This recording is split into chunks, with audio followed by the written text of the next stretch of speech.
روز 24 اپریل ما شهروندان جمهوری تاجیکستان محبوسان زندان زنان رصفه در بغداد به نشان اعتراض علیه اتهامات ساخته و مجازات ناعادلانه زندانها گرسنه‌نشینی اعلان کرده خواستار آزادی فوری شده ایم.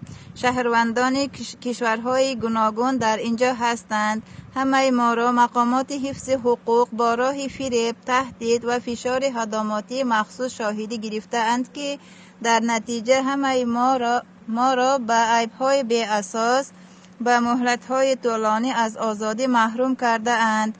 تروریسم صرف نظر از آن که ما در عملیات جنگی و جنگ اشتراک نکرده ایم و در حال حاضر در محبس قرار داریم که در آنجا ما از امکان دیدن فرزندان، خویش و تبار و دوستان، غذای مقرری محرومیم و نگاه و بینی طبی حتی به بیمارهای خیلی وزنین روی آوردیم و غیر از این. در نتیجه مناسبت بی احتیاطانه نسبت به ما شمارای زیادی در اینجا زنان و بچگان محبوس مرده اند.